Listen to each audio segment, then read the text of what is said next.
बच्चा, आज का टॉपिक है रेखा की ढाल, जो कि हमने कक्षा 10th में बेसिक रूप में पढ़ा था। हमने देखा था कि एक्स एक्सिस रेखाएं और वाई एक्सिस रेखाएं हुआ करती थी। एक्स एक्सिस रेखाएं और वाई एक्सिस रेखाएं हुआ करती थी। आज उसी से थोड़ा आगे जाके हम पढ़ेंगे रेखा की ढाल, जो 11th का पहला टॉपिक है, 9वें अध्याय का, जहाँ हमने देखा था एक्स एक्सिस और वाई एक्सिस दो रेखाएं होती हैं। इसे कहते हैं वाई एक्सिस, इसे कहते हैं एक्स एक्सिस। तो हम सबसे पहले देखेंगे कि रेखा की ढाल किसे कहते हैं। जब भी कोई भी तिर्यक रेखा एक्सेस कोई भी एक्स एक्सिस को काटती है या वाई एक्सिस को काटती है, उनके बीच में बनने वाले कोण को हम कहते हैं रेखा की ढाल। रेखा की ढाल को हम एम से दर्शाते हैं और इसे हम टेन थीटा बोलते हैं। टेन थीटा, ठीक है। तो रेखा की ढाल को हम एम बोलते हैं और M equal to tan theta होता है। बस यही है पहला टॉपिक। आपको बस ध्यान रखना है कि M equal to tan theta होता है।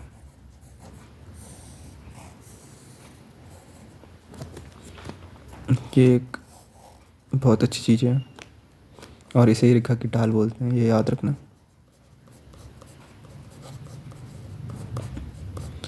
और अब दूसरा टॉपिक आता है जिसे हम कहते हैं रेखा की ढाल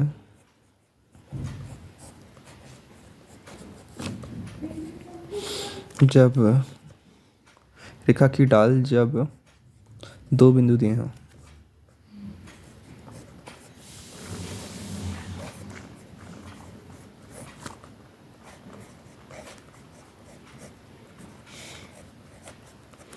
रेखा की ढाल जब दो बिंदु दिए हों,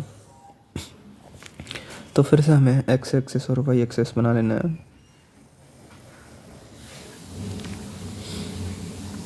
ये हुआ वाई एक्सिस और ये हुआ एक्स एक्सिस।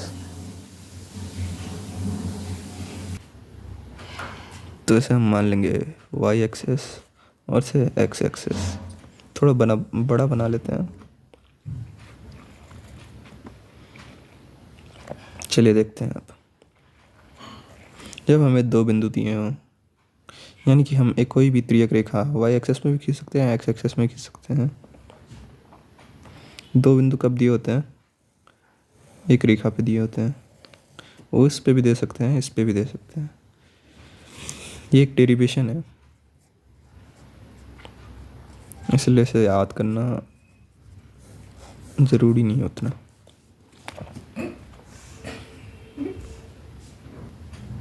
तो हमने पहले इक्वेशन में पढ़ा था क्या, M equal to tan theta, इसे भी याद रखना। तो इसे हम दर्शा लेंगे टेन थीटा, थीटा को ही बोल देते हैं इसे थीटा। ये कौन हो गया थीटा। और जब दो बिंदु दिए हों तो हम यहाँ पे दो बिंदु ले लेते हैं।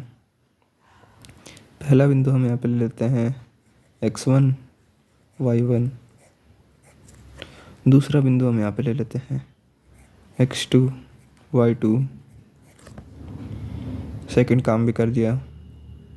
डेरिवेशन के बीच में हम यहाँ पे से एक x1 में x एक्सिस पे एक लंब डालेंगे। इसे कह देंगे हम x1, क्योंकि ये पहली रेखा की x1 है, ठीक है। और यहाँ पे से हम दूसरी एक और x एक्स रेखा में ढाल डालेंगे। हम इस लंब डालेंगे जिसे कह देंगे हम x2। इसे यहाँ पे लिख देते हैं, x ये एक्सिस रेखा देना, इसलिए मैंने यहाँ पे लिख दिया था। इसे मान लेते हैं x2, ठीक है। समझ में आ गया? कोई थोड़ी सी गड़बड़ हो गई थी।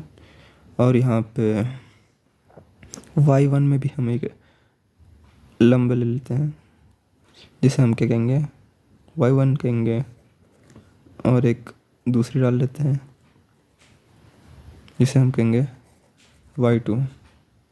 ठीक है, आसान सा था। उसके बाद हम देखेंगे जो कि यहाँ पे एक रेखा है। ठीक है,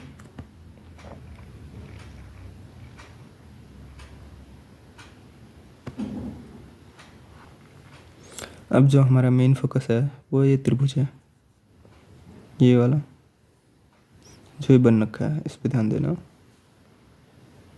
ठीक है, हमें पता है कि ये पूरी रेखा क्या है, इसके समांतर है और हमें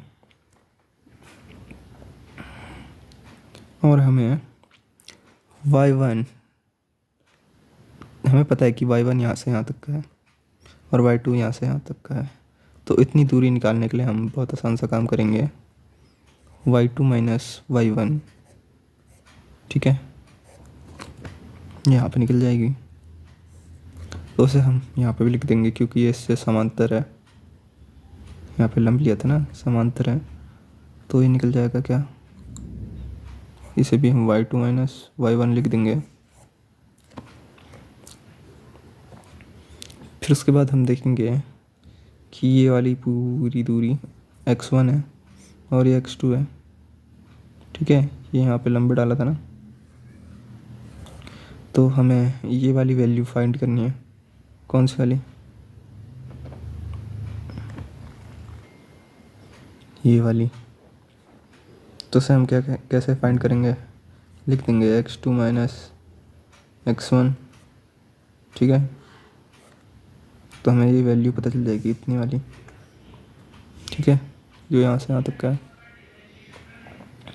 अब ये इसके समांतर है। ठीक है,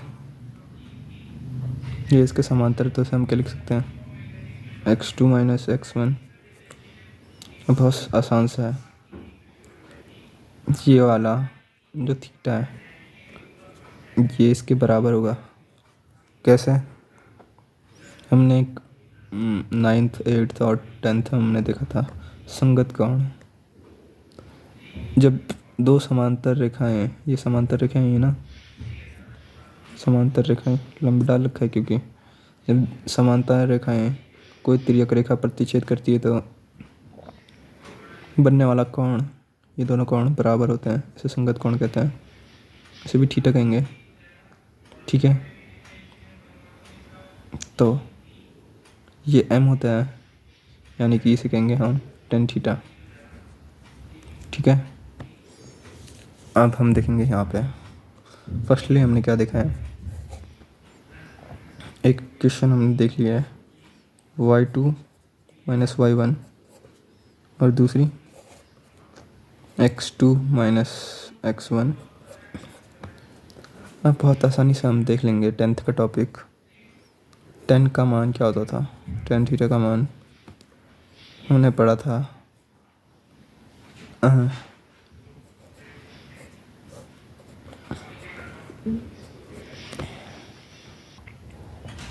ठीक है, tan की वैल्यू होती है लल्ला कक्का, ये पढ़ा था। ये क्या हो जाएगा, साइन कॉस टेन कॉट। ठीक है, साइन कॉस टेन, तो टेन यहाँ पे है, तो टेन की वैल्यू क्या होती है, लंब बटा आधार। तो हम इस त्रिभुज पे देख लेंगे लंब क्या है, लंब ये वाला वैल्यू है। ठीक है, तो y2 माइनस y1,